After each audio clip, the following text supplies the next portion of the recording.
ನಮಸ್ಕಾರ ವೀಕ್ಷಕ ಬಂಧುಗಳಿಗೆ. ಇಂಡಿಯನ್ ಡೆಂಟಲ್ ಅಸೋಸಿಯೇಷನ್ ಪ್ರಸ್ತುತಪಡಿಸಿರುವಂತಹ ಹಲೋ IDA ಕಾರ್ಯಕ್ರಮಕ್ಕೆ ತಮಗೆಲ್ಲರಿಗೂ ಕೂಡ ಸ್ವಾಗತ. ಬದುಕೊಂದು ಜಟ್ಕಾ ಬಂಡಿ, ವಿಧಿ ಅದರ ಸಾಹೇಬ ಅಂತ ಹೇಳ್ತೇವೆ. ಯಾಕಂತ ಹೇಳಿದರೆ ನಾವೆಲ್ಲ ಅದರ ಮುಂದೆ ನಡೆಯುವಂಥ ಪಯಣಿಗರು, ವಿಧಿ ನಡೆಸಿದಂತೆ ನಾವು ನಡಿಬೇಕು ಅಂತ. ಅಂದರೆ ನಮಗೆ ಈ ಬದುಕು ಅನ್ನೋ ಒಂದು ಏನು ಆ ಒಂದು ಜೀವನವನ್ನು ಸಾಗಿಸ್ಕೊಂಡು ಮುಂದೆ ಹೋಗ್ತಾ ಇದೆಯಾ, ಇಲ್ಲಿ ಏನಾಗ್ತಾ ಇದೆ ಅಥವಾ ಯಾವ ರೀತಿ ನಡೀತಾ ಇದೆ ಅನ್ನೋದನ್ನು ನಮ್ಗೆ ಯಾರಿಗೂ ಹೇಳಲಿಕ್ಕಾಗೋದಿಲ್ಲ. ಅನೇಕ ಸಲ ಆಕಸ್ಮಿಕವಾಗಿ ಏನೇನೋ ಥರದ ತೊಂದರೆಗಳು ಬರುವಂಥ ಸಾಧ್ಯತೆ ಇದೆ. ಇದು ಬದುಕು. ಆದರೆ ಅದನ್ನು ನಾವು ಎದುರಿಸಿಕೊಂಡು ಮುಂದೆ ಹೋಗಬೇಕಾದದ್ದು ನಿಜವಾಗಿಯೂ ನಮ್ಮ ಸಾಮರ್ಥ್ಯ ಅಂತ ಹೇಳಬೇಕು. ಈ ದಂತವೈದ್ಯದ ಬಗ್ಗೆ ನಾವು ಹೇಳ್ತಾ ಹೋಗುವಾಗ ಇಲ್ಲಿ ಮುಖ್ಯವಾಗಿ ಇಲ್ಲಿ ಕೂಡ ಕೆಲವು ಸಲ ಆಗುವಂಥ ಅವಘಾತಗಳಿಂದ ಮುಖದ ಸೌಂದರ್ಯ ಅಥವಾ ಮುಖದಲ್ಲಿ ಏನೆಲ್ಲ ತೊಂದರೆಗಳು ಆಗುವಂಥ ಸಾಧ್ಯತೆ ಇದೆ. ಮೂಳೆಗಳಿಗೆ ಪೆಟ್ಟಾಗುವಂಥ ಸಾಧ್ಯತೆ ಇದೆ ಅಥವಾ ಕೆಲವು ಅವಯವಗಳಿಗೆ ತೊಂದರೆ ಆಗುವಂಥ ಸಾಧ್ಯತೆ ಇದೆ. ಇಂಥ ಸಂದರ್ಭಗಳಲ್ಲಿ ಏನೆಲ್ಲ ಮಾಡಬಹುದು? ಈ ಮುಖದ ಅವಘಾತದಲ್ಲಿ ಮುಖಕ್ಕೆ ಆದಂತಹ ಗಾಯ ಅಥವಾ ಅದಕ್ಕೆ ಯಾವ ರೀತಿಯ ಚಿಕಿತ್ಸೆ ಕೊಡ್ಬೋದು, ಅದಕ್ಕೆ ಯಾವ ರೀತಿಯ ಚಿಕಿತ್ಸೆಯಿಂದ ಒಂದು ಸೂಕ್ತ ಪರಿಹಾರವನ್ನು ಕಂಡುಕೊಳ್ಬೋದು ಅನ್ನೋ ವಿಷಯದ ಬಗ್ಗೆ ಇಂದಿನ ಸಂಚಿಕೆಯಲ್ಲಿ ನಾವು ಮಾತಾಡಲಿಕ್ಕಿದ್ದೇವೆ. ಇದರ ಬಗ್ಗೆ ನಿಮಗೆ ಸಂಪೂರ್ಣವಾದ ವಿವರವನ್ನು ಕೊಡಲಿಕ್ಕೋಸ್ಕರ ಇಂದು ಅತಿಥಿಯಾಗಿ ಬಂದವರು ಡಾಕ್ಟರ್ ಮಂಜುನಾಥ್ ರೈ ಇವರು. ಪ್ರಪ್ರಥಮವಾಗಿ ನಮ್ಮೆಲ್ಲ ವೀಕ್ಷಕ ಬಂಧುಗಳ ಪರವಾಗಿ ಡಾಕ್ಟರ್ ಮಂಜುನಾಥ್ ರೈ ಇವರನ್ನು ಹಾರ್ದಿಕವಾಗಿ ಸ್ವಾಗತಿಸ್ತಿದ್ದೇನೆ. ನಮಸ್ಕಾರ ಡಾಕ್ಟ್ರೆ. ಡಾಕ್ಟರ್ ಮಂಜುನಾಥ್ ರೈ ಅವರು ಕಳೆದ 25 ವರ್ಷಗಳಿಂದ ದಂತ ವೈದ್ಯಕೀಯ ವಿಭಾಗದಲ್ಲಿ ತನ್ನ ಸೇವೆಯನ್ನು ಸಲ್ಲಿಸ್ತಾ ಬರ್ತಾ ಇದ್ದಾರೆ. ಇದೀಗ AJ institute of dental science ಇದರಲ್ಲಿ ಓರಲ್ ಆ್ಯಂಡ್ ಮ್ಯಾಕ್ಸೋಫೇಶಿಯಲ್ ಡಿಪಾರ್ಟ್ಮೆಂಟಲ್ಲಿ, ಅಂದರೆ ಅದೇ ವಿಭಾಗದಲ್ಲಿ ಈ ಮುಖದ ಈ ದಂತ ವೈದ್ಯದಲ್ಲಿ ಮುಖ್ಯವಾಗಿ ಇರುವುದಂತ ಹೇಳಿದರೆ ನಾವೇನು ತಿಳ್ಕೊಂಡಿದ್ದೀವಿ ಆ 32 ಹಲ್ಲುಗಳು ಮಾತ್ರ ಅಂತ. ಆದರೆ ಅದರ ಸುತ್ತಮುತ್ತ ಇರುವಂಥ ಇಡೀ ಒಂದು ಮುಖಕ್ಕೆ ಅಂದವನ್ನು ಕೊಡಬೇಕಾದ್ರೆ ಅದು ಮುಖ್ಯವಾಗಿ ಈ ವಿಭಾಗದ ವೈದ್ಯರುಗಳು. ಆ ವಿಭಾಗದಲ್ಲಿ AJ ಇನ್ಸ್ಟಿಟ್ಯೂಟ್ನಲ್ಲಿ ಇದೀಗ ಪ್ರೊಫೆಸರ್ ಹಾಗೂ ವಿಭಾಗ ಮುಖ್ಯಸ್ಥರಾಗಿ ಕಾರ್ಯನಿರ್ವಹಿಸ್ತೇನುವಂಥ ಇವರು ಈಗಾಗಲೇ ಅಸೋಸಿಯೇಷನ್ ಆಫ್ ಮ್ಯಾಕ್ಸೋಫೇಶಿಯಲ್ ಅಂತ ಅದರದ್ದು ಕೂಡ ಕಾರ್ಯದರ್ಶಿಯಾಗಿ ಕೂಡ ಸೇವೆಯನ್ನು ಸಲ್ಲಿಸಿದವರು ಇವರು. IDA ಕೂಡ ಅಲ್ಲಿ ಕೂಡ ಪಾಸ್ಟ್ ಪ್ರೆಸಿಡೆಂಟ್, ಅಂದರೆ ದಕ್ಷಿಣ ಕನ್ನಡದ ಒಂದು ಮಾಜಿ ಅಧ್ಯಕ್ಷರಾಗಿ ಕೂಡ ಕಾರ್ಯನಿರ್ವಹಿಸಿದಂಥ ಇವರು ಒಬ್ಬ ಅನುಭವಿ ವೈದ್ಯರು. ಈ ವಿಭಾಗದಲ್ಲಿ ಪ್ರತ್ಯೇಕವಾಗಿ ಹೇಳಬೇಕಾದ್ರೆ ಮ್ಯಾಕ್ಸೋಫೇಶಿಯಲ್, ಓರಲ್ ಆ್ಯಂಡ್ ಮ್ಯಾಕ್ಸೋಫೇಶಿಯಲ್ ವಿಭಾಗದಲ್ಲಿ ಅನೇಕ ಅನುಭವವನ್ನು ಪಡೆದಂಥ ಡಾಕ್ಟರ್ ಮಂಜುನಾಥ್ ರೈ ಅವರು ನಮ್ಮೊಂದಿಗಿದ್ದಾರೆ. ವೀಕ್ಷಕರೇ, ಇಂದು ನಾವು ಈಗಾಗಲೇ ಹೇಳಿದ ಹಾಗೆ ಅವಘಾತದ ಸಂದರ್ಭದಲ್ಲಿ ಈ ಮುಖದ ಮೇಲೆ ಆಗುವಂಥ ಗಾಯದ ಶಸ್ತ್ರಚಿಕಿತ್ಸೆ ಮತ್ತು ಅದಕ್ಕೆ ಬೇಕಾದಂತಹ ಅದನ್ನು ಹೇಗೆ ಗುಣಪಡಿಸೋದು, ಇದರ ಬಗ್ಗೆ ನಮ್ಮ ವೀಕ್ಷಕರಿಗೆ ಏನಾದರೂ ಸಂಶಯ ಇದ್ದರೆ ನೇರವಾಗಿ ನಮ್ಮ ವೈದ್ಯರಲ್ಲಿ ಕೇಳ್ಬೋದು. ಯಾಕಂತ ಹೇಳಿದರೆ ಇದು ನೇರ ಸಂವಾದ ಕಾರ್ಯಕ್ರಮ. ನೀವು ಪ್ರಶ್ನೆ ಕೇಳಿದರೆ ಅವರಿಗೂ ಕೂಡ ಉತ್ತರ ಕೊಡಲಿಕ್ಕೆ ಸುಲಭ ಆಗುತ್ತೆ. ಅದರಿಂದ ಮತ್ತೊಮ್ಮೆ ತಮ್ಮೆಲ್ಲ ನಮ್ಮ ವೀಕ್ಷಕ ಬಂಧುಗಳನ್ನು ಸ್ವಾಗತಿಸ್ತಾ ಕಾರ್ಯಕ್ರಮವನ್ನು ಪ್ರಾರಂಭಿಸ್ತಿದ್ದೇನೆ. ಡಾಕ್ಟ್ರೇ, ಮತ್ತೊಮ್ಮೆ ತಮ್ಮನ್ನು ಈ ಒಂದು ಕಾರ್ಯಕ್ರಮಕ್ಕೆ ಸ್ವಾಗತಿಸ್ತಾ, ಮುಖ್ಯವಾಗಿ ನಾವು ಈ ಮುಖದ ಸೌಂದರ್ಯದ ಬಗ್ಗೆ ಈಗ ಕಳೆದ ಸಲ ನಾನು ಇದೇ ವಿಭಾಗದಲ್ಲಿ ಮಾತಾಡಿದ್ದೆ. ಆದರೆ ಈ ಮ್ಯಾಕ್ಸೋಫೇಶಿಯಲ್ ಟ್ರಾಮಾ ಅಂತ ಹೇಳ್ತೇವೆ ನಾವು, ಈ ಏನು ಅವಘಾತ ಆಗುವಂಥ ಏನದು ಮುಖ್ಯವಾಗಿ?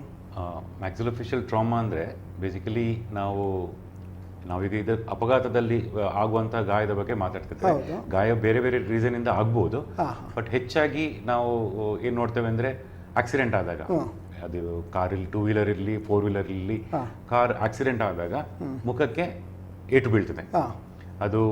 ಅದಕ್ಕೆ ಸಾಫ್ಟ್ ಟಿಶ್ಯೂ ಇಂಜುರಿ ಅಂತ ಹೇಳ್ಬೋದು. ಅಂದರೆ ಕೆಲವೊಂದ್ಸತಿ ಬರೀ ಸಾಫ್ಟ್ ಟಿಶ್ಯೂ ಅಂದರೆ ಬರೀ ಮಾಂಸ, ಅದಕ್ಕೆ ಮಾತ್ರ ಸ್ಕಿನ್ ಅಥವಾ ಇದು ಹೊರಗಿನ ಭಾಗಕ್ಕೆ ಮಾತ್ರ ಸ್ಕ್ರೀನ್ ಅಲ್ಲಿ ಕಾಣ್ತಾ ಇದೆ ನೋಡಿ, ಆ ರೀತಿ ಸಾಫ್ಟ್ ಟಿಶ್ಯೂ ಇಂಜುರಿ ಆಗ್ಬೋದು. ಅಥವಾ ಇನ್ನು ಕೆಲವೊಂದ್ಸತಿ ಹಾರ್ಟ್ ಟಿಶ್ಯೂ ಅಂದರೆ ಎಲುಬು, ಮೂಳೆ ಮುರಿತ ಉಂಟಾಗ್ಬೋದು. ಸೊ ನಮ್ಮ ಮುಖದ ಸ್ಪೆಷಾಲಿಟಿ ಏನು ಅಂದರೆ ಮುಖದಲ್ಲಿ ಆಲ್ಮೋಸ್ಟ್ 22 ಮುಖ ಮತ್ತೆ ನಮ್ಮ ತಲೆಯಲ್ಲಿ 22 ಬೋನ್ ಎಲುಬುಗಳಿವೆ. ಸೊ ಏನಾಗ್ತದೆ ಅಂದರೆ ಇಂಥ ಆಕ್ಸಿಡೆಂಟ್ ಆದ ಸಂದರ್ಭದಲ್ಲಿ ಇದು ಮೂಳೆ ಮುರಿತ ಉಂಟಾಗ್ತದೆ. ಮೂಳೆ ಮುರಿತ ಉಂಟಾಗಿ ಹಾಗಾಗಿ ಅದನ್ನು ವಾಪಸ್ ಜೋಡಿಸಿ ಅದನ್ನು ವಾಪಸ್ ಸರಿ ಮಾಡಬೇಕಾದಂಥ ಅವಶ್ಯಕತೆ ಇರ್ತದೆ.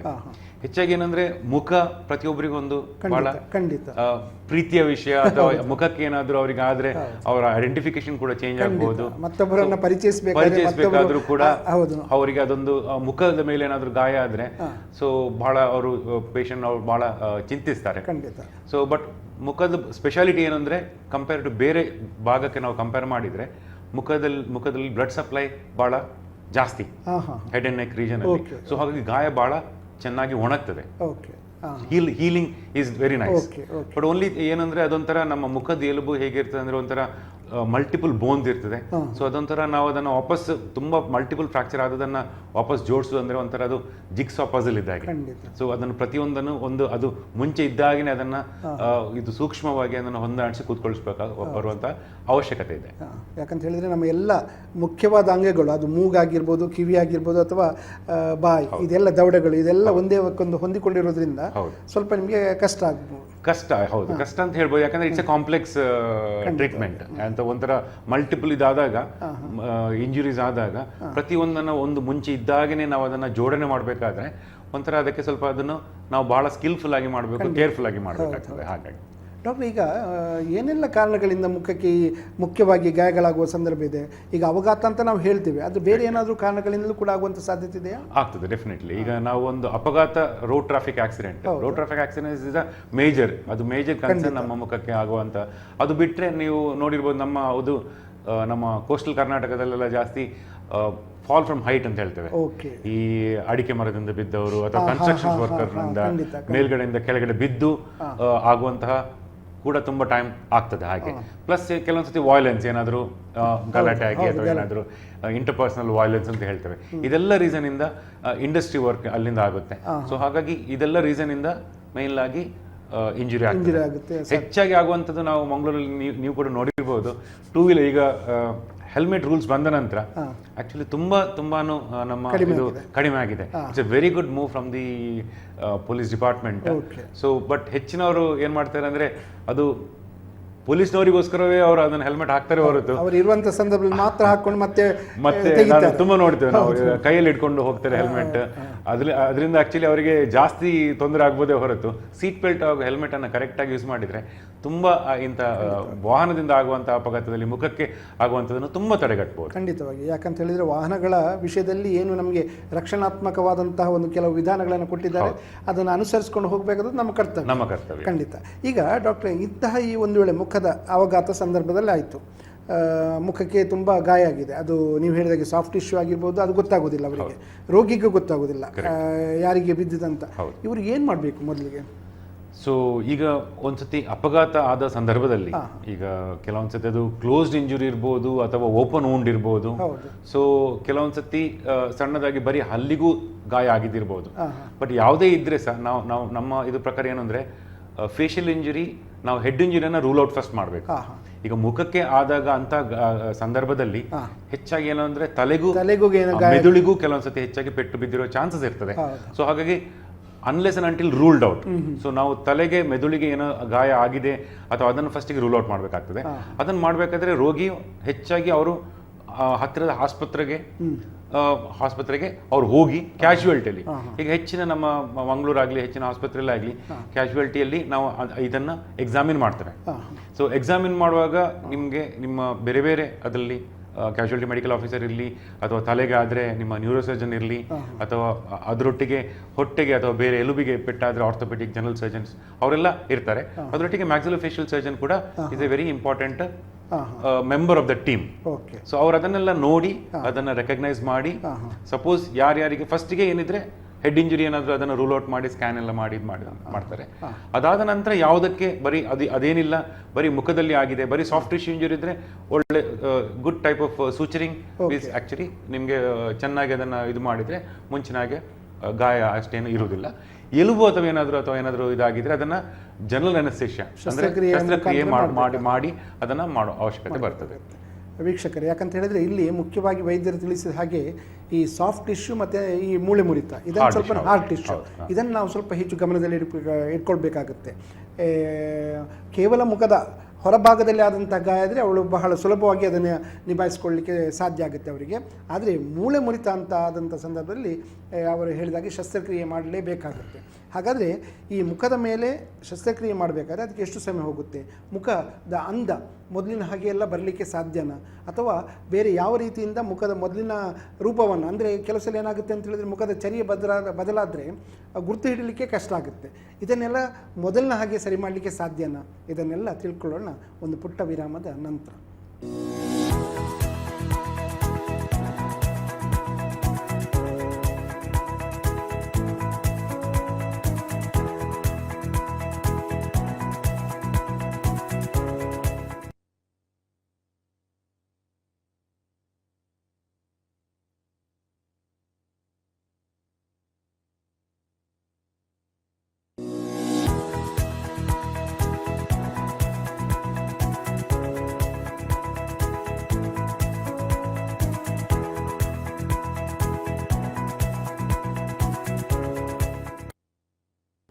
ಬನ್ನಿ ವೀಕ್ಷಕರೇ, ಒಂದು ಪುಟ್ಟ ವಿರಾಮದ ನಂತರ ಇಂಡಿಯನ್ ಡೆಂಟಲ್ ಅಸೋಸಿಯೇಷನ್ನವರು ಪ್ರಸ್ತುತಪಡಿಸುವಂಥ ಹಲವು IDA ಕಾರ್ಯಕ್ರಮವನ್ನು ನಾವು ಡಾಕ್ಟರ್ ಮಂಜುನಾಥ್ ರೈ ಅವರೊಂದಿಗೆ ಮಾತಾಡ್ತಾ ಇದ್ದೇವೆ.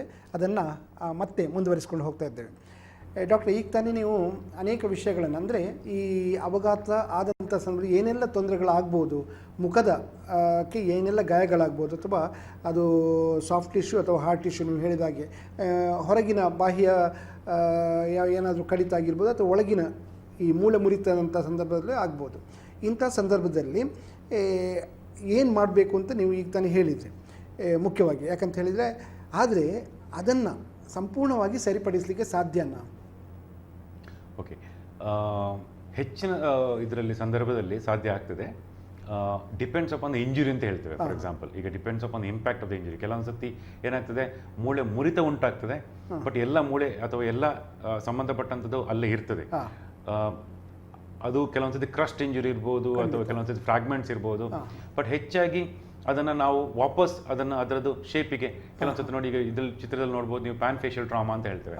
ಮಲ್ಟಿಪಲ್ ಬೋನ್ ಫ್ರಾಕ್ಚರ್ ಆಗಿರುವಂಥದ್ದು. ನಿಮ್ಮ ಮೇಲಿನ ಜಾ, ಆಲ್ಮೋಸ್ಟ್ ಸ್ಕಲ್ ಬೋನ್, ಮತ್ತೆ ಕೆಲವೊಂದು ಕೆಳಗಿನ ಜಾ, ಮಿಡ್ ಪ್ಯಾಲೆಟ್ ಅಂತ ಹೇಳ್ತೇವೆ. ಬಾಯಿಯ ಒಳಗಡೆ ಆ ಪ್ಯಾಲೆಟ್ ಅಂದ್ರೆ ಅದು ಇಡೀ ಒಳದವಡೆಯ ಒಳಗಿನ ಭಾಗ ಕಂಪ್ಲೀಟ್ 2 ಫ್ರಾಕ್ಚರ್ ಆಗಿ ಸಪರೇಟ್ ಆಗಿರ್ತದೆ. ಹೀಗಿದ್ರೆ ಸಹ ಅದನ್ನು ಆಲ್ಮೋಸ್ಟ್ ನಾವು ಅದನ್ನು ಮುಂಚಿನ ರೀತಿಯಲ್ಲಿ ಎಲ್ಲ ಕಡೆಗೆ ಎಲ್ಲೆಲ್ಲಿ ಅದಕ್ಕೆ ಫಿಕ್ಸೇಷನ್ ಬೇಕು ಅಲ್ಲಿಗೆ ಅಂಥದನ್ನು ಫಿಕ್ಸೇಷನ್ ಮಾಡಿ ಅದನ್ನು ಸರಿಪಡಿಸಲಿಕ್ಕೆ ಸಾಧ್ಯತೆ ಆಗ್ತದೆ. ಸೊ ಮೇನ್ಲಿ ನಮಗೆ ಈಗ ಮ್ಯಾಕ್ಸಿಲೋಫೇಶಿಯಲ್ ಸರ್ಜರಿ ಅಂದರೆ ನಾವು ಏನು ಅದನ್ನು ಗೈಡೆನ್ಸ್ ತಗೊಳ್ತೇವೆ ಅಂದರೆ, ನಮಗೂ ಬಿಕಾಸ್ ನಮ್ಮದು ಡೆಂಟಲ್ ಬ್ಯಾಕ್ಗ್ರೌಂಡ್ ನಾವು ಬಂದದ್ರಿಂದಾಗಿ ನಾವು ಅದನ್ನು ಅಕ್ಲೂಷನ್, ನಾವು ಅಕ್ಲೂಷನ್ ಅಂತ ಏನಂತ ಹೇಳ್ತೇವೆ ಅಂದರೆ, ಮೇಲೆ ಮತ್ತು ಕೆಳಗಿನ ಇದರಲ್ಲಿ ಹಲ್ಲು ಕಚ್ಚುವ ಸಂದರ್ಭದಲ್ಲಿ ಎಲ್ಲ ಹಲ್ಲು ಮೇಲಿನ ಎಲ್ಲ ಹಲ್ಲು ಕೆಳಗಿನ ಎಲ್ಲ ಹಲ್ಲಿಗೆ ಟಚ್ ಆಗ್ತದೆ. ಸೊ ನಾವು ಅದನ್ನು ಗೈಡೆನ್ಸ್ ಇಟ್ಕೊಂಡು ಬರೀ ಎಲುಬು ಹೊರಗಡೆಯಿಂದ ಮಾತ್ರ 2 ಹಲ್ಲುಗಳ ಚಲನೆಗಳನ್ನು ನೀವು ಚಲನೆಗಳನ್ನು, ಮತ್ತೆ ಅದು ಅದ್ರ ಮುಂಚೆ ಅದು ಆಕ್ಸಿಡೆಂಟ್ ಆಗೋ ಮುಂಚೆ ಅದು ಯಾವ ರೀತಿ ಕೂತಿರ್ತದೆ, ಅದರ ಸೆಟ್ಟಿಂಗ್ ಹೇಗಿರ್ತದೆ, ಅದನ್ನು ಅದೇ ರೀತಿ ಮಾಡದಿದ್ರೆ ಪೇಷಂಟಿಗೆ ಹೊರಗಡೆಯಿಂದ ಚಂದ ಕಾಣಬಹುದು, ಬಟ್ ಅವರಿಗೆ ಮುಂಚಿನ ರೀತಿಯಲ್ಲಿ ಫಂಕ್ಷನ್ ಮಾಡ್ಲಿಕ್ಕೆ ಅಂದ್ರೆ ಜಗಿಯುವಂತಹ ಸಂದರ್ಭ ಅವರಿಗೆ ಕಷ್ಟ ಆಗ್ತದೆ. ಸೊ ನಾವು ಅದನ್ನ ಪರ್ಫೆಕ್ಟ್ ಆಗಿ ಅದನ್ನು ಮಾಡಿ, ಸಪೋಸ್ ಕೆಲವೊಂದ್ಸತಿ ಸ್ವಲ್ಪ ಏನಾದರೂ ವ್ಯತ್ಯಾಸ ಇದ್ರೆ ಅದಕ್ಕೆ ಸ್ವಲ್ಪ ಇಲಾಸ್ಟಿಕ್ಸ್ ಅನ್ನೆಲ್ಲ ಹಾಕಿ ಅದನ್ನ over a period of time 15-20 ದಿವಸ ಅದನ್ನು ನಾವು ಕರೆಕ್ಟ್ ಮಾಡಿ ಕೊಡ್ತೇವೆ ಅವರಿಗೆ. ಸೊ ಹೆಚ್ಚಿನಾಗಿ ಆಲ್ಮೋಸ್ಟ್ ರಿಕವರಿ ಟು ಆಲ್ಮೋಸ್ಟ್ ನಿಮಗೆ ನಿಮ್ಮ ಇಂಜುರಿ ಸಣ್ಣದಾಗಿದ್ರೆ ಆಲ್ಮೋಸ್ಟ್ 100% ಅವರಿಗೆ ನಾರ್ಮಲ್ ಬರ್ತಾರೆ.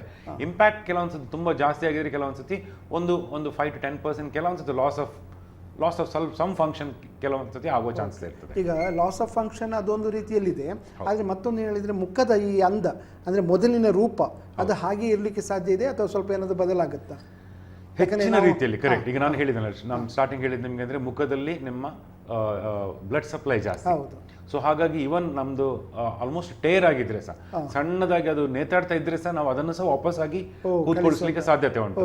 ಅನ್ಲೈಕ್ ಕೆಲವೊಂದ್ಸತಿ ಕಾಲಲ್ಲೆಲ್ಲ ಆದ್ರೆ ಬ್ಲಡ್ ಸಪ್ಲೈ ಸ್ವಲ್ಪ ಕಡಿಮೆ, ಸೊ ಅಲ್ಲಿ ಏನಾಗ್ತದೆ, ಅಲ್ಲಿ ರಿಜೆಕ್ಟ್ ಆಗೋ ಚಾನ್ಸ್ ಜಾಸ್ತಿ ಇರ್ತದೆ. ನಮ್ಮಲ್ಲಿ ಇಡೀ ತುಟಿ ಸ್ವಲ್ಪ ಒಂದು ನೇತಾಡ್ತಿದ್ರೆ ಸಹ, ಇಡೀ ಕಟ್ಟಾಗಿ ನೇತಾಡ್ತಿದ್ರೆ ಅದನ್ನು ಕೂಡ ನಾವು ಅಲ್ಲಿಗೆ ನಾವು ವಾಪಸ್ ಇದು ಮಾಡ್ಲಿಕ್ಕೆ ಸಾಧ್ಯತೆ ಉಂಟು. ಯಾಕಂದ್ರೆ ಬ್ಲಡ್ ಸಪ್ಲೈ ಒಳ್ಳೇದುಂಟು, ಹಾಗಾಗಿ ಹೀಲಿಂಗ್ ಬೆಟರ್. ಸೊ ನಿಮ್ಗೆ ಫಾಸ್ಟರ್ ರಿಕವರಿ ಹೆಡ್ ಅಂಡ್ ಮುಖದಲ್ಲಿ ಜಾಸ್ತಿ ಯಾವಾಗಲೂ. ಓಕೆ, ಕೆಲವರು ಈ ಪ್ಲಾಸ್ಟಿಕ್ ಸರ್ಜರಿ ಅಂತ ಹೇಳ್ತಾರೆ. ಈ ಪ್ಲಾಸ್ಟಿಕ್ ಸರ್ಜರಿ ಮತ್ತೆ ನೀವು ಮಾಡುವಂಥ ಸರ್ಜರಿ ಇದು ಸಂಪೂರ್ಣವಾಗಿ ಬೇರೆ ಬೇರೆ. ಹೆಚ್ಚಾಗಿ ಈಗ ಇದರಲ್ಲಿ ನಮಗೆ ಈಗ ಟ್ರಾಮಾದಲ್ಲಿ, ಸೊ ಈಗ ನಾವು ಅದೇ ಹೇಳಿದ್ ನಾನೀಗ, ನಾವು ನಮ್ಮ ಈ ಡೆಂಟಲ್ ಬ್ಯಾಕ್ಗ್ರೌಂಡ್ ಇಂದ ಬಂದದ್ರಿಂದಾಗಿ ನಮಗೆ ಆ ಅಕ್ಲೂಷನ್ ಬಗ್ಗೆ, ಅಂದ್ರೆ ಹಲ್ಲಿನ ದಂತಪಂಕ್ತಿದ್ದು ರೀತಿ ಯಾವ ರೀತಿ ಉಂಟು ಅದ್ರ ಬಗ್ಗೆ ನಮಗೆ ಅದರದ್ದು ಮಾಹಿತಿ ಜಾಸ್ತಿ ಗೊತ್ತಿರ್ತದೆ. ನೋಡಿ, ಇದು ಅಕ್ಲೂಷನ್ ಅಂದ್ರೆ ಹಾಗೆ ಹೇಳ್ತೇವೆ ನಾವು, ಮೇಲೆ ಮತ್ತೆ ಕೆಳಗಿನ ಹಲ್ಲು, 2 ಹಲ್ಲುಗಳು ಜೋಡುವಿಕೆ. ಸೊ ನೀವು ಮುಖಕ್ಕೆ ಆದಂತ ಫ್ರಾಕ್ಚರ್ ಆದ ಸಂದರ್ಭದಲ್ಲಿ ಇದು ಇಫೆಕ್ಟ್ ಆಗ್ತದೆ. ನಿಮ್ಮ ಮೇಲಿನ ಜಾಗ್ ಆದ್ರೂ ಕೆಳಗಿನ ಜಾಗ್ ಆದ್ರೂ ಇದು ಹಲ್ಲಿನ ಇದು ಇಫೆಕ್ಟ್ ಆಗ್ತದೆ. ಸೊ ಅಂತ ಸಂದರ್ಭದಲ್ಲಿ ನಮ್ಗೆ ಅದ್ರ ನಾಲೆಜ್ ತುಂಬಾ ಒಳ್ಳೇದಿರುವುದರಿಂದ ನಾವು ಅದನ್ನ ಇನ್ನ better position to manage the maxillofacial fractures ಅಂತ ಹೇಳ್ಬೋದು. ಅಂದ್ರೆ ಈ ದಂತ ವೈದ್ಯಕೀಯ ವಿಭಾಗದವರಿಗೆ ಈ ಮುಖದ ಒಳಗೆ ಅಥವಾ ದವಡೆಗೆ ಆಗುವಂತ ಏನು ತೊಂದರೆ ಇದ್ರೂ ಕೂಡ ಅದನ್ನು ನಿವಾರಿಸಲಿಕ್ಕೆ ಬಹಳ ಸುಲಭ ಆಗ್ತದೆ. ಓಕೆ, ಈಗ ಇಲ್ಲಿ ಏನಾಗುತ್ತೆ ಅಂತ ಹೇಳಿದ್ರೆ, ಮತ್ತೆ ಈ ಮೂಳೆ ಮುರಿತದ ಈ ಶಸ್ತ್ರಚಿಕಿತ್ಸೆಯಲ್ಲಿ ಇತ್ತೀಚೆಗೆ ತಾನೇ ಹೊಸ ಕೆಲವು ಆವಿಷ್ಕಾರಗಳಾಗ್ತಾ ಇದೆ, ಅಡ್ವಾನ್ಸ್ ಬರ್ತಾ ಇದೆ ಅಂತ. ಇದರಲ್ಲೂ ಕೂಡ ಬಂದಿದೆಯಾ? ಹೌದು, ಬಹಳಷ್ಟು ಬಂದಿದೆ. ಅಂದ್ರೆ ಈಗ ನಮಗೆ ಮುಂಚೆಗೂ ನಾವು ಈಗಲೂ ಕಂಪೇರ್ ಮಾಡಿದ್ರೆ, ಫಸ್ಟ್ ಆಫ್ ಆಲ್ ನಾವು ಏನು ಹೇಳ್ತೇವೆ ಅಂದ್ರೆ ಡಯಾಗ್ನೋಸಿಸ್. ನಮಗೆ ನಮ್ಮ ರೇಡಿಯಾಲಜಿ ಇದರಲ್ಲಿ ನಾವು ವಿ ಆರ್ ಏಬಲ್ ಟು ನಮಗೆ ಮುಂಚೆ ಆದರೆ ನಮ್ಮ ನಂಬರ್ ಆಫ್ ಎಕ್ಸ್ರೇಸ್ ತುಂಬಾ ಕಡಿಮೆ ಇತ್ತು. ಹೌದು. ನೋಡಿ ಇದೆಲ್ಲ CBCT ಅಂತ ಹೇಳ್ತೇವೆ, ಕೋನ್ ಬೀಮ್ CT ಸ್ಕ್ಯಾನ್ ಅಂತೇಳಿ. ಸೊ ಇಂಥದ್ದೆಲ್ಲ ನಿಮಗೆ ಫ್ರಾಕ್ಚರ್ ಅಪಘಾತದಲ್ಲಿ ಹೇಗೆ ಉಂಟು, ಮುಖದಲ್ಲಿ ಅಲ್ಲಿ ಯಾವ ರೀತಿ ಗಾಯ ಆಗಿದೆ, ಎಲುಬು ಎಲ್ಲಿ ತಿರುಗಿದೆ, ಎಲ್ಲಿ ಇದಾಗಿದೆ, ಪ್ರತಿಯೊಂದು ನಮ್ಗೆ ಅದನ್ನು ಮುಂಚೆ ನಾವು ನೋಡ್ಲಿಕ್ಕೆ ಆಗ್ತದೆ. ಆಪರೇಷನ್ ಟೈಮಲ್ಲಿ ನಾವು ಓಪನ್ ಮಾಡುವಂತ ಅವಶ್ಯಕತೆ ಇಲ್ಲ. ನಮ್ಗೆ ಆಪರೇಷನ್ ಮಾಡೋ ಮುಂಚೆ ನಮ್ಗೆ ಒಂದು ಕಂಪ್ಲೀಟ್ ಪಿಕ್ಚರ್ ಗೊತ್ತಾಗುತ್ತೆ. ಸೊ ಇದರಿಂದಾಗಿ ನಮ್ಗೆ ಆಪರೇಷನ್ ಮಾಡ್ಲಿಕ್ಕೆ ನಮ್ಗೆ ಬಹಳಷ್ಟು ಸುಲಭ ಆಗ್ತದೆ. ಇದೊಂದು ನಮ್ಗೆ ಮಾರ್ಗದರ್ಶಿಯಾಗಿ ಸಿಗ್ತದೆ. ಅದು ಅಲ್ಲದೆ ನಾವು ನಿಮ್ಗೆ ಕೆಲವೊಂದ್ಸತಿ ಈ ಸ್ಟೀರಿಯೋಲಿಥೋಗ್ರಫಿ ಮಾಡೆಲ್ಸ್ ಅಂತ ಹೇಳ್ತಾರೆ. ಸೊ ನಾವು ಅದನ್ನು ಮಾಡೆಲ್ಸ್ ಮಾಡಿ CT ಸ್ಕ್ಯಾನ್ ನ ಪ್ರಕಾರ ನಾವು ಮಾಡೆಲ್ಸ್ ಮಾಡಿ ಇದರಿಂದ ಅದನ್ನು ಪ್ಲೇಟ್ ಅನ್ನೆಲ್ಲ ಮುಂಚೆ ನಾವು ರೆಡಿ ಮಾಡಿ ಅದಕ್ಕೆ ಬೇಕಾದಂತಹ ಇನ್ನೊಂದು ಪ್ಲೇಟ್ಸ್ ಅನ್ನೆಲ್ಲ ರೆಡಿ ಮಾಡಿ ಮತ್ತೆ ನಾವು ಆಪರೇಷನ್ ಮಾಡ್ತೇವೆ. ಇನ್ನೊಂದು ಅಡ್ವಾನ್ಸಸ್ ಅಂದ್ರೆ ನಿಮಗೆ ರಿಸರ್ವಬಲ್ ಪ್ಲೇಟ್ಸ್ ಅಂತ ಹೇಳ್ತೇವೆ. ಈಗ ನಾರ್ಮಲಿ ನಾವು ಯೂಸ್ ಮಾಡುವಂಥದ್ದು ಐದರ್ ಟೈಟಾನಿಯಂ ಪ್ಲೇಟ್ಸ್ ಅಥವಾ stainless steel plates. So but ಹೆಚ್ಚಾಗಿ ಇಂಥ ಪ್ಲೇಟ್ ಅನ್ನ ಕೆಲವು ಸಂದರ್ಭದಲ್ಲಿ ಆಮೇಲೆ ತೆಗಿಬೇಕಾಗುವ ಅವಶ್ಯಕತೆ ಬರ್ತದೆ. ಕೆಲವೊಂದ್ಸತಿ 6 ತಿಂಗಳು, ಕೆಲವೊಂದ್ಸತಿ ತುಂಬಾ ವರ್ಷ ಅವರ ಮೈಲಿ ಮುಖದಲ್ಲಿ ಇರ್ತದೆ. ಬಟ್ ಆದ್ರೂ ಕೆಲವೊಂದ್ಸತಿ ಪೇಷಂಟ್ ನ ಅವಶ್ಯಕತೆ ತೆಗೆಯುವಂತ ಅವಶ್ಯಕತೆ ಬರ್ಬೋದು. ಬಟ್ ಅದಕ್ಕೆ ರಿಸರ್ವಬಲ್ ಪ್ಲೇಟ್ಸ್ ಕೂಡ ಬರ್ತದೆ. ಸೊ ಅಂಥದನ್ನ ತೆಗೆಯುವಂತ ಅವಶ್ಯಕತೆ ಬರುವುದಿಲ್ಲ. ಈಗ ನೀವು ಹಾಕುವಂತ ಈ ಪ್ಲೇಟ್ಸ್ಗಳಿದೆಲ್ಲ, ಈ ಪ್ಲೇಟ್ಸ್ಗಳಿಂದ ಯಾಕಂದ್ರೆ ಏನಿದ್ರು ಕೂಡ ಅದು ಒಂದು ಬಾಹ್ಯ ಇದ್ರದು, ಏನಾದ್ರೂ ಸೈಡ್ ಎಫೆಕ್ಟ್ಸ್ ಆಗುವಂತ ಸಾಧ್ಯತೆ ಇದೆಯಾ? ಇಲ್ಲ ಅಂತ ಹೇಳುದಿಲ್ಲ. ನಾವು ಈಗ ಇಟ್ಸ್ ಎ ಫಾರಿನ್ ಬಾಡಿ ನೀವು ಹೇಳಿದಾಗ, ಈಗ ಸ್ಟೈನ್ಲೆಸ್ ಸ್ಟೀಲ್ ಪ್ಲೇಟ್ ಇರ್ಬೋದು ಅಥವಾ ಅದಕ್ಕೆ ಕಂಪೇರ್ ಮಾಡಿದ್ರೆ ನಿಮ್ಮ ಟೈಟಾನಿಯಂ ಪ್ಲೇಟ್ಸ್ ಅಲ್ಲಿ ಯಾವಾಗಲೂ ನಿಮಗೆ ಅದರ ಇಟ್ಸ್ ವೆರಿ ಇನರ್ಟ್ ಮೆಟೀರಿಯಲ್, ಅದರಲ್ಲಿ ಅಷ್ಟೇನು ರಿಯಾಕ್ಷನ್ಸ್ ಎಲ್ಲ ಇರೋದಿಲ್ಲ. ಅದಕ್ಕೆ ಕಂಪೇರ್ ಮಾಡಿದ್ರೆ ಸ್ವಲ್ಪ ಅದಕ್ಕಿಂತ ಎಕ್ಸ್ಪೆನ್ಸಿವ್ ಅದು ನಿಮ್ಮ ಸ್ಟೀಲ್ ಪ್ಲೇಟಿಗೆ ಕಂಪೇರ್ ಮಾಡಿ. ಓಕೆ ವೀಕ್ಷಕರೇ, ಇದರ ಬಗ್ಗೆ ಅಂದರೆ ಈ ಮುಖದ ಅವಘಾತದಲ್ಲಿ ಸಂದರ್ಭದಲ್ಲಿ ಮುಖದಲ್ಲಿ ಆಗುವಂತಹ ಗಾಯಗಳಿಗೆ ಏನು ಚಿಕಿತ್ಸೆ ಅಥವಾ ಅದರ ಪರಿಹಾರದ ಬಗ್ಗೆ ನಾವು ಡಾಕ್ಟರ್ ಮಂಜುನಾಥ್ ರೈ ಅವರೊಂದಿಗೆ ಮಾತಾಡ್ತಾ ಇದ್ದೇವೆ. ಇನ್ನೂ ಕೂಡ ಕೆಲವು ವಿಷಯಗಳನ್ನು, ಅಂದರೆ ಇದಕ್ಕೆಲ್ಲ ಈಗ ಇಷ್ಟೆಲ್ಲ ಹೇಳ್ತಾರೆ, ಇದಕ್ಕೆ ಎಷ್ಟು ಖರ್ಚು ಎಷ್ಟಾಗ್ಬೋದು ಅನ್ನೋದು ಕೂಡ ನಮ್ಮ ವೀಕ್ಷಕರಿಗೆ ಇರ್ಬೋದು. ಅದನ್ನು ಕೂಡ ಕೇಳೋಣ ಈ ಒಂದು ಪುಟ್ಟ ವಿರಾಮದ ನಂತರ.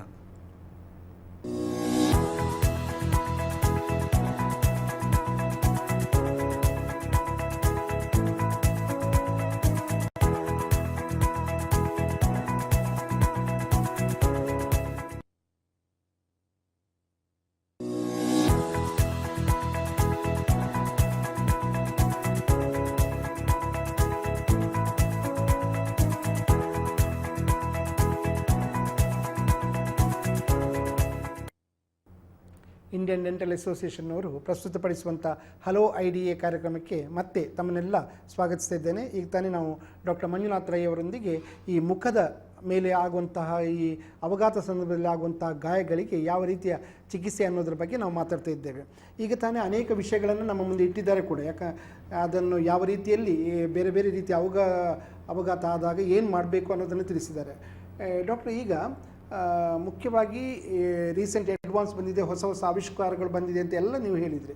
ಆದರೆ ಇದಕ್ಕೆಲ್ಲ ಸಾಧಾರಣ ಖರ್ಚು ಎಷ್ಟು ತಗೊಳ್ಬೋದು? ಒಂದು ಸಾಧಾರಣ ಮನುಷ್ಯ ಇದನ್ನೆಲ್ಲ ಎಫೋರ್ಡ್ ಮಾಡಲಿಕ್ಕೆ ಸಾಧ್ಯನಾ ಅವನಿಗೆ? ಓಕೆ, ನಾವು ಈಗ ಹೆಚ್ಚಾಗಿ ಅಪಘಾತ ಶಸ್ತ್ರಚಿಕಿತ್ಸೆಯಲ್ಲಿ ಈಗ ಇನ್ಶೂರೆನ್ಸ್ ಇದು ಕವರ್ ಆಗ್ತದೆ. ಈಗ ಯಾವುದೇ ಅಪಘಾತ ಇದಾಗಲಿ ಹೆಚ್ಚಾಗಿ ಅವರಿಗೆ ಇನ್ಶೂರೆನ್ಸ್ ಇದ್ದರೆ ಅದೆಲ್ಲ ಅದರಲ್ಲಿ ಕವರ್ ಅಪ್ ಆಗ್ತದೆ. ಈಗ ಆ ಟೈಮಲ್ಲಿ ನಾವು ಏನೆಲ್ಲ ಟ್ರೀಟ್ಮೆಂಟ್ ಅಗತ್ಯ ಉಂಟು, ಏನು ಶಸ್ತ್ರಕ್ರಿಯೆ ಆಗ್ತದೆ, ಅವರಿಗೆ ಎಷ್ಟು ಟೈಮ್ ಹಾಸ್ಪಿಟಲೈಸೇಷನ್ ಬೇಕು ಅಥವಾ ಮೆಡಿಸಿನ್, ಅದೆಲ್ಲ ಇನ್ಶೂರೆನ್ಸ್ ಕವರ್ ಆಗ್ತದೆ. ಒಂದು ಸೆಕೆಂಡ್, ಈಗ ಯಾರಿಗೆ ಸಾಧ್ಯ ಆಗುದಿಲ್ಲ, ಅವರಿಗೆ ಇನ್ಶೂರೆನ್ಸ್ ಇಲ್ಲವೋ ಅವರಿಗೆ ಹೆಚ್ಚಾಗಿ ಈಗ ಇವರಿಗೆ BPL ಕಾರ್ಡ್ ಹೋಲ್ಡರ್ಸ್ಗೆ ಆಗಲಿ ಅಥವಾ ನಮ್ಮ ಈಗಿನ ಗೌರ್ಮೆಂಟ್ ಹೊಸ ಸ್ಕೀಮ್ ಕೂಡ ಮಾಡಿದೆ, 25,000ದವರೆಗೆ ಅವರಿಗೆ ಖರ್ಚು ಇವನ್ ಗೌರ್ಮೆಂಟ್ ಭರಿಸ್ತದೆ ಅಂತೇಳಿ ಕೂಡ ಇದು ಉಂಟು.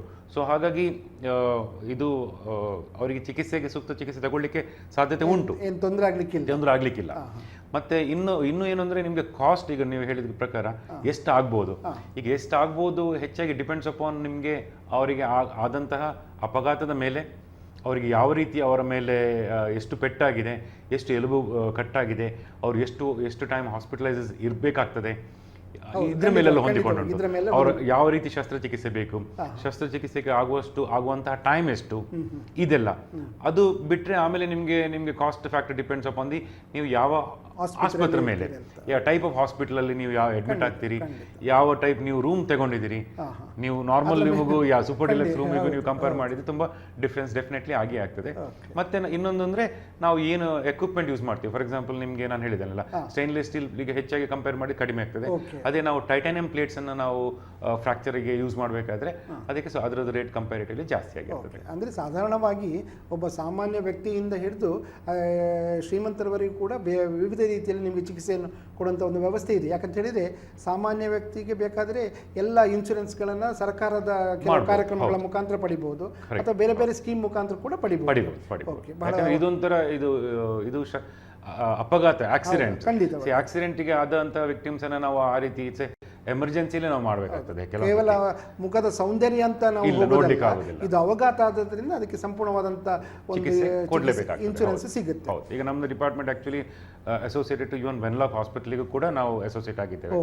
ಸೊ ನಮ್ಮಲ್ಲಿ ಬರುವಂತ ಹೆಚ್ಚಿನ ಪೇಷಂಟ್ಸ್ನವರು ವೆನ್ಲಾಕ್ ಥ್ರೂ ಮುಖಾಂತರ ಬರ್ತಾರೆ ನಮ್ಮಲ್ಲಿ. ಸೊ ಅವರು ಕೂಡ ನೇರವಾಗಿ ಆಸ್ಪತ್ರೆಗೆ, ಹೌದು, ಅವರು ಅಲ್ಲಿಂದ ನಮಗೆ ಅದಕ್ಕೆ ಬೇಕಾದ ಸಂದರ್ಭದಲ್ಲಿ ನಾವು ಅವರನ್ನ ಎಜೆ ಆಸ್ಪತ್ರೆಗೆ ನಾವು ಅವರನ್ನು ಸೇರಿಸಿ ಅಲ್ಲಿ ಅವರಿಗೆ ಶಸ್ತ್ರಚಿಕಿತ್ಸೆ ಮಾಡ್ತೇವೆ. ಖಂಡಿತ ಬಹಳ ಉತ್ತಮವಾದಂಥ ವಿಷಯ. ಕೊನೆಯದಾಗಿ ಡಾಕ್ಟ್ರೇ, ನಮ್ಮ ವೀಕ್ಷಕರಿಗೆ ಇಂತಹ ಸಂದರ್ಭದಲ್ಲಿ ಅವಘಾತ ಆದಂಥ ಸಂದರ್ಭದಲ್ಲಿ ಅವ್ರು ಏನು ಮಾಡಬೇಕು ಅದರ ಬಗ್ಗೆ ಒಂದು ಎರಡು ಮಾತು. ಹೌದು, ಒಂದೊಂದ್ರೆ ಈಗ ನಾನು ಆಗ ಹೇಳಿದಾಗೇನೆ ಅಪಘಾತ ಆದ ಟೈಮಲ್ಲಿ ನಾವು ಅದನ್ನು ಕೇರ್ಲೆಸ್ ಮಾಡಬಾರ್ದು. ಅದನ್ನು ರೂಲ್ ಔಟ್ ಮಾಡಿ, ಅಂದರೆ ಆಸ್ಪತ್ರೆಗೆ ಹೋಗಿ ಅದರದ್ದು ಅಗತ್ಯ ಇದ್ದರೆ ಅದರದ್ದು ಒಂದು ಸ್ಕ್ಯಾನ್ ಆಗಲಿ ಅಥವಾ ಎಕ್ಸ್ರೇ ಮಾಡಿಸಿ ಅವರು ಮೇಕ್ ಶ್ಯೂರ್ ಅವರಿಗೆ ಅದರಿಂದ ಏನಾದರೂ ತಲೆಗೆ ಅಥವಾ ಅಂಥದ್ದು ಏನು ಇಂಜುರಿ ಇಲ್ಲ ಅಂತೇಳಿ ಒಂದು ನೋಡ್ಸ್ಕೊಳ್ಬೇಕು. ಒಂದು ಸರಿಯಾದ ಅಗತ್ಯದ ಚಿಕಿತ್ಸೆ ಇಮಿಡಿಯೇಟ್ಲಿ ಮಾಡಿಸಿದ್ರೆ ಒಳ್ಳೇದು. ಯಾಕೆಂದರೆ ಡಿಲೇ ಮಾಡಿದ್ರೆ ಯಾವಾಗಲೂ ಅಂಥ ಟ್ರೀಟ್ಮೆಂಟ್ ಯಾವಾಗಲೂ ಭಾಳ ಕಷ್ಟ ಆಗ್ತದೆ. ಸೊ ಹಾಗಾಗಿ ಆ್ಯಕ್ಚುಲಿ ನಾನು ಫೋಕಸ್ ಏನು ಮಾಡಬೇಕು ಅಂದರೆ ನಾವು prevention is better then cure. So ಹಾಗಾಗಿ ನಾನೀಗ ವೀಕ್ಷಕರಿಗೆ ಏನು ಹೇಳಲಿಕ್ಕೆ ಇಚ್ಛೆ ಪಡ್ತೇನೆ ಅಂದರೆ, ಈಗ ಹೆಚ್ಚಾಗಿ ನಾವು ತುಂಬ ನೋಡ್ತೇವೆ, ಹೆಚ್ಚಿನವ್ರ ಹತ್ರ ಕೇಳಿದಾಗ ಹೆಲ್ಮೆಟ್ ಹಾಕಿದ್ರಾ, ಇಲ್ಲ ಹಾಕಲಿಲ್ಲ, ನಾನು ಜಸ್ಟ್ ಇಲ್ಲೇ ಮನೆಯಿಂದ ಒಂದು ಸ್ವಲ್ಪ ಎಷ್ಟು ದೂರ ಮಾತ್ರ ಹೋಗ್ಲಿಕ್ಕಿತ್ತು ಅಂತೇಳಿ. ಬಟ್ ಯಾರು ಬಿದ್ದು ಆಕ್ಸಿಡೆಂಟ್ ಇಸ್ ಆಕ್ಸಿಡೆಂಟ್, ಯಾವಾಗ ಏನಾಗ್ತದೆ ಅಂತೇಳಿ ಯಾರಿಗೂ ಗೊತ್ತಿರೋದಿಲ್ಲ. ಸೊ ಹಾಗಾಗಿ ನಾವು ವೀಕ್ಷಕರಿಗೆ ಏನು ಹೇಳಲಿಕ್ಕೆ ಇಚ್ಛೆ ಪಡ್ತೇನೆ ಅಂದರೆ, ಆ ಹೆಲ್ಮೆಟ್ ಹಾಕೋದು ನಮ್ಮ ತಲೆ ರಕ್ಷಣೆಗೆ ಹೊರತು ಪೊಲೀಸ್ನವರಿಗೆಲ್ಲ, ಹಾಗೂ ಸೀಟ್ ಬೆಲ್ಟ್ ಇದೆರಡನ್ನು ನಾವು ಕರೆಕ್ಟಾಗಿ ಫಾಲೋ ಮಾಡಿದರೆ ನಾವು ಇದನ್ನು ತುಂಬ ಆಗಿ ನಾವು ಅದನ್ನು ತಪ್ಪಿಸ್ಬೋದು. ವೀಕ್ಷಕರೇ, ಬಹಳ ಉತ್ತಮವಾದಂಥ ಮಾಹಿತಿಯನ್ನು ನಮ್ಮೆಲ್ಲರ ಮುಂದೆ ಇಟ್ಟಿದ್ದಾರೆ ಕೂಡ ಡಾಕ್ಟರ್ ಮಂಜುನಾಥ್ ರೈ ಅವರು. ಮುಖ್ಯವಾಗಿ ಯಾಕಂತ ಹೇಳಿದರೆ, ಒಮ್ಮೆ ಆಕಸ್ಮಿಕವಾಗಿ ಅಪಘಾತ ಆದಂಥ ಸಂದರ್ಭದಲ್ಲಿ ಚಿಕಿತ್ಸೆ ಮಾಡಲಿಕ್ಕೆ ಅವರು ಖಂಡಿತವಾಗಿ ಇದ್ದಾರೆ. ಆದರೆ ಅದಕ್ಕಿಂತ ಮೊದಲು ನಾವು ಅಂತಹ ಅಪಘಾತ ಆಗದ ರೀತಿಯಲ್ಲಿ ಮುನ್ನಡೆಯೋದು ಸೂಕ್ತ ಅಂತ ಅನ್ನೋ ಮಾಹಿತಿಯನ್ನು ಕೂಡ ಅವರು ಕೊಟ್ಟಿದ್ದಾರೆ. ನಮ್ಮೆಲ್ಲ ವೀಕ್ಷಕ ಬಂಧುಗಳ ಪರವಾಗಿ ಡಾಕ್ಟರ್ ಮಂಜುನಾಥ್ ರೈ ಅವರಿಗೆ ಇಷ್ಟರವರೆಗೆ ಕೊಟ್ಟಂಥ ಎಲ್ಲ ಮಾಹಿತಿಗಳಿಗೋಸ್ಕರ ಅಭಿನಂದನೆಗಳು ಡಾಕ್ಟರ್. ನಮಸ್ಕಾರ. ವೀಕ್ಷಕರೇ, ಇಂಡಿಯನ್ ಡೆಂಟಲ್ ಅಸೋಸಿಯೇಷನ್ ಪ್ರಸ್ತುತಪಡಿಸುವಂಥ ಹಲೋ ಐಡಿಯಾ ಕಾರ್ಯಕ್ರಮದಲ್ಲಿ ನಾವು ಈ ದಂತ ವೈದ್ಯಕೀಯ ವಿಭಾಗದ ಅನೇಕ ವಿಷಯಗಳನ್ನು ತಮ್ಮ ಮುಂದಿಡಲಿಕ್ಕೆ ಪ್ರಯತ್ನ ಪಡ್ತಾ ಇದ್ದೇವೆ. ಬರುವ ವಾರ ಮತ್ತೆ ಒಂದು ಹೊಸ ವಿಷಯದೊಂದಿಗೆ ತಮ್ಮನ್ನು ಭೇಟಿಯಾಗೋಣ. ಅಲ್ಲಿವರೆಗೆ ನಮಸ್ಕಾರ.